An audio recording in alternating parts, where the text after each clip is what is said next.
रहीम अस्सलाम वालेकुम नादरीन, आप यूट्यूब चैनल देख रहे हैं। मैं इमरान खान हूँ। नादरीन, सारी रात बड़ा रोला पड़ा रहा और बहुत ज़्यादा ट्वीट्स होते रहे। कभी शहबाज शरीफ ने ट्वीट किया, कभी डोनाल्ड ट्रंप ने ट्वीट किया, बहुत बड़ी बड़ी खबरें आई और ये कहा गया कि जनाब चीज़ें पूरी हद तक कंट्रोल हो गई हैं। लेकिन डोनाल्ड ट्रंप का जो चीज़ों को बढ़ा चढ़ा कर बताने का एक उनकी आदत है, उसकी वजह से बार बार उन्हें शर्मिंदगी होती है। और ईरान का प्रॉब्लम यह है कि ईरान इस लड़ाई को किसी भी महाज पे हारना नहीं चाहता। और मैदान के अंदर उन्होंने लड़ाई लड़ी है, वहाँ उन्होंने कुर्बानियाँ दी हैं, लेकिन हार नहीं मानी। ना वो मुज़ाकरात की टेबल पे हारना चाहता है, ना वो मीडिया के मैदान में हारना चाहता है। तो ईरान को ये लड़ाई हर मैदान के अंदर कम से कम या तो जीतनी है या कम से कम हारनी नहीं है।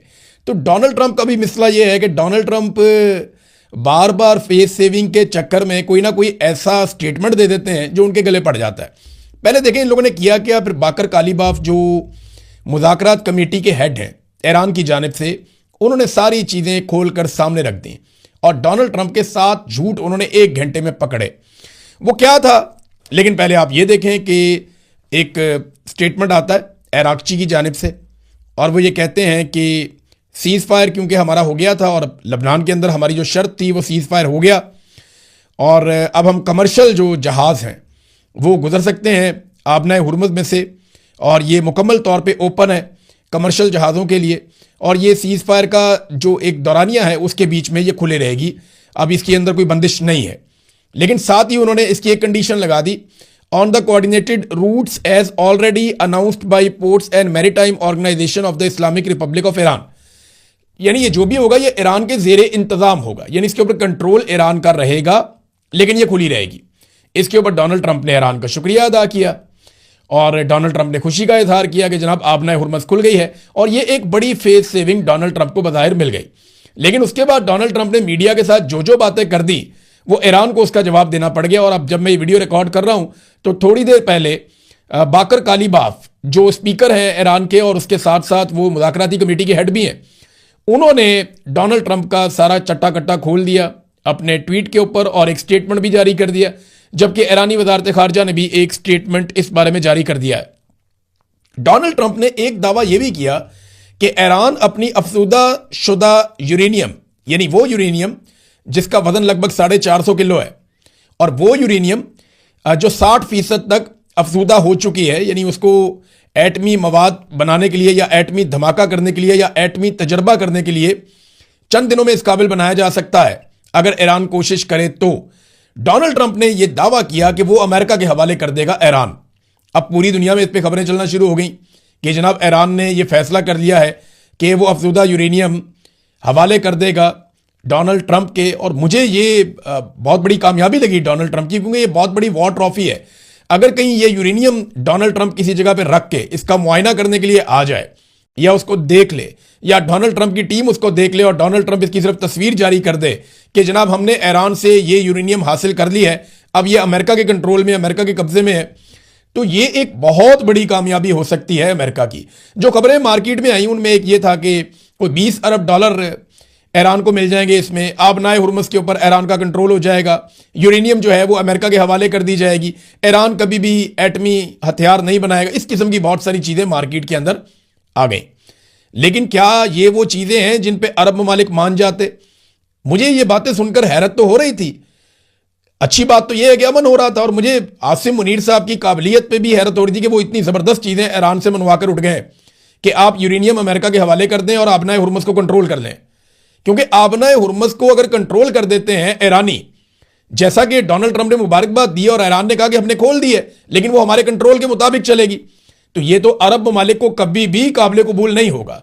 वो आबनाए हुरमुज़ जो इससे पहले अरब ममालिक आज़ादी के साथ इस्तेमाल करते थे, अब वो सारे खलीजी ममालिक उस आबनाए हुरमुज़ को इस्तेमाल करने के लिए ईरान के मरहूने मिन्नत हो जाए और अमेरिका यहां से अपनी वॉर ट्रॉफी लेकर चला जाए, तो अरबों को क्या मिला? ये बात मेरे जहन में आ रही थी। लेकिन फिर बाकर कालीबाफ ने ट्वीट कर दिए, और जो उन्होंने ट्वीट किए उनका मतलब मैं आपको बता देता हूं। उन्होंने तो फारसी में ट्वीट किए, उसका हमने अंग्रेजी में ट्रांसलेशन किया और उसको उर्दू में भी ट्रांसलेट किया। बाकर कालीबाफ ये कहते हैं कि अमेरिका के या अमेरिकी सदर के जो हालिया बयानात हैं उस पर उन्होंने शदीद रद्द-ए-अमल देते हुए कहा कि अमेरिकी सदर की जानिब से 1 घंटे में किए गए 7 दावे सरासर गलत और गुमराह कुन है। यानी 7 चीज़ें जो डोनाल्ड ट्रंप ने कही वो 7 की 7 गलत हैं। उन्होंने एक एक करके उन चीज़ों के ऊपर बताया।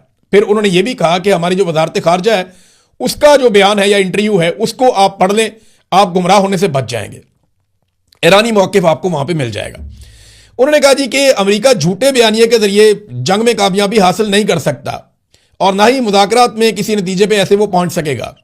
उनके मुताबिक ईरान के खिलाफ अगर मुहासरा जारी रखा गया तो आबनाए हुर्मुज़ खुली नहीं रहेगी। यह है जी सबसे इंपॉर्टेंट बात। डोनाल्ड ट्रंप ने कहा था कि आबनाए हुर्मुज़ खुल गई है, जबकि अमेरिका का ब्लॉकेज जो ईरान के हवाले से है वो जारी रहेगा। तो इस पे ईरान ने कह दिया जी अगर आपका ब्लॉकेज जारी रहेगा तो फिर आबनाए हुर्मुज़ भी नहीं खुली है, तो अब अमेरिका को पहले ब्लॉकेज खत्म करना पड़ेगा। डोनाल्ड ट्रंप ऐसा आदमी है, वो सुबह अनाउंस कर सकता है, यानी वो आज के दिन में अनाउंस कर सकता है कि जी मैं ब्लॉकेज खत्म कर रहा हूं, आपने हुर्मुज़ भी खुली हुई है, अब ब्लॉकेज रखने की जरूरत कोई नहीं है, तो वो फेस सेविंग लेने की कोशिश करेगा। लेकिन अगर वो इसको डिले करेगा तो ये उनके लिए एक और शर्मिंदगी का बायस बन जाएगा। लेकिन जो सबसे बड़ा दावा था डोनाल्ड ट्रंप का, देखें 2 बड़े दावे किए ना डोनाल्ड ट्रंप ने, यहां पे तो उन्होंने 7 बता दिए, गिनवा दिए कि 7 दावे 7 के 7 गलत साबित हो गए डोनाल्ड ट्रंप के। लेकिन हम 2 बड़े दावों की बात करते हैं इस वीलॉग में। पहला बड़ा दावा जो डोनाल्ड ट्रंप ने किया वो ये है कि आपने हुर्मुज़ खुल गई है मुकम्मल तौर पे सबके लिए और हमारा ब्लॉकेज जारी रहेगा। ईरान ने कहा नहीं, आपका ब्लॉकेज होगा तो आपने हुर्मुज़ बंद रहेगी और आपने हुर्मुज़ खुली है ईरान के जेरे कंट्रोल, यानी ईरान ये डिसाइड करेगा, जो रूट ईरान देगा उससे जहाज गुजरेंगे, हमारे साथ कोऑर्डिनेशन करके गुजरेंगे, हमारे कंट्रोल में रहेगा। ये ईरान ने क्लियर किया। एक तो ये चीज है।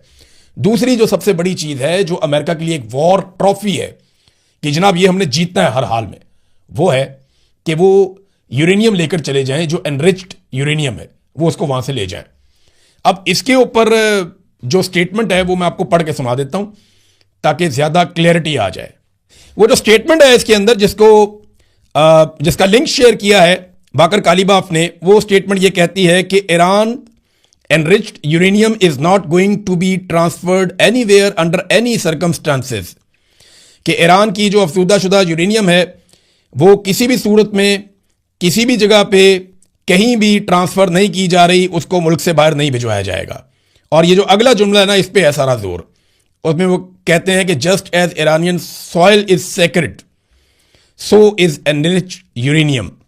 वो कहते हैं जैसे हमारे लिए ईरानी सरजमीन मुकद्दस है वैसे ही ये यूरेनियम भी हमारे लिए है, यानी ये यूरेनियम हमारे लिए ऐसे ही मुकद्दस है जैसे ईरानी सरजमीन हमारे लिए मुकद्दस है।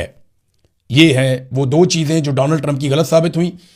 अब डोनाल्ड ट्रंप को अगर यूरेनियम नहीं मिलती तो डोनाल्ड ट्रंप और क्या कर सकते हैं, इसके ऊपर अगर मैं गौर कर रहा था तो मुझे ऐसा लगता है कि अगर कोई सोल्यूशन निकलेगा तो वो ये होगा कि ईरान ये सारी यूरेनियम एक जगह पे इकट्ठी करके एक इंटरनेशनल तरीक़ाकार के तहत इसको निगरानी में ले आएगा कि जनाब ये वो यूरेनियम है जिससे अमेरिका को प्रॉब्लम है, आपको ये लगता है कि हम एटमी हथियार बना लेंगे, हमारे पास तो पहले ही फतवा है कि हमने एटमी हथियार नहीं बनाने, लिहाजा ये यूरेनियम पड़ी हुई है और इसके ऊपर आप आगे निगरानी कर लें और इसके ऊपर इंटरनेशनल निगरानी का जो पूरा मैकेनिज्म है वो इसके ऊपर आप लगा दें और हम आपको हर महीने या जो भी टाइम होगा उसके हिसाब से आप इसकी निगरानी कर सकते हैं।